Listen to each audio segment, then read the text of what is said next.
அண்மை செய்தி. சென்னையில் சாலை ஓர தூய்மை பணிகளை மேற்கொள்ள பிரம்மாண்ட முயற்சியை கையில் எடுத்திருக்கிறது மாநகராட்சி. கூடுதல் விவரங்களோடு சந்தானகுமார் நம்மோடு இணைந்திருக்கிறார். சந்தானகுமார், தற்பொழுது வரைக்கும் என்னென்ன பணிகள் தொடங்கப்பட்டிருக்கு, என்ன திட்டம்?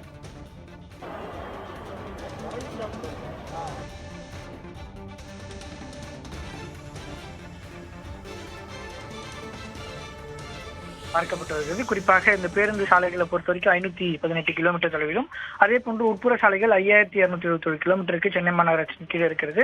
தற்போது சென்னை மாநகராட்சியை பொறுத்த வரைக்கும் மழைக்காலத்திற்கு முன்பாக தூய்மை பணிகளை விரைவாக முடிக்க சென்னை மாநகராட்சி திட்டமிட்டிருக்கிறது. ஒருபுறம் மழைநீர் வடிகால் பணிகளும், அதே போன்று மழைநீர் வடிகாலுக்காக அமைக்கப்பட்ட இடங்களில் தூர்வாரும் பணிகளும் நடைபெற்று வரக்கூடிய சூழல்ல சென்னையில் இருக்கக்கூடிய சாலைகளை தூய்மைப்படுத்தும் பணியை சென்னை மாநகராட்சி கடந்த 4 நாட்களாக இரவு நேரங்களில் மேற்கொண்டு வருகிறார்கள்.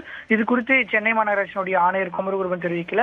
சென்னை மாநகராட்சியினுடைய பேருந்து தட சாலைகள்ல இரவு நேரங்களில் மாஸ் கிளீனிங் செய்யக்கூடிய பணி என்பது தொடர்ந்து நடைபெற்று வருவதாகவும், இந்த பணிகள் வருகின்ற ஆகஸ்ட் 10ஆம் தேதிக்குள்ள முடிப்பதற்காக சென்னை மாநகராட்சி திட்டமிட்டிருப்பதாக அவர் தன்னுடைய சமூக வலைதள பக்கத்தில் தெரிவித்தார். அது மட்டும் இல்லாம சென்னை மாநகராட்சிக்குள்ள இருக்கக்கூடிய நெடுஞ்சாலைத்துறை கீழே இருக்கக்கூடிய சாலைகளில் இந்த தூய்மை பணிகள் நடைபெற்று வருவதாகவும், இந்த பேருந்து தட சாலைகள் அதே போன்று நெடுஞ்சாலைத்துறை சாலையில் இருக்கக்கூடிய தூய்மை பணிகள் முடிவடைந்தவுடன் ஆகஸ்ட் 10ஆம் தேதிக்கு பின்பு சென்னையில் இருக்கக்கூடிய உட்புற சாலைகளில் இருக்கக்கூடிய தூய்மை பணியும் அடுத்து தொடங்கப்படும் என்று தற்போது அவர் தெரிவித்திருக்கிறார். ராதா,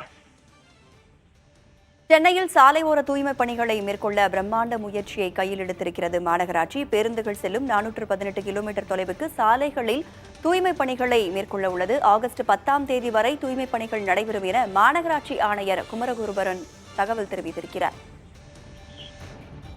விவரங்களை வழங்கியமைக்கு நன்றி சந்தானகுமார்.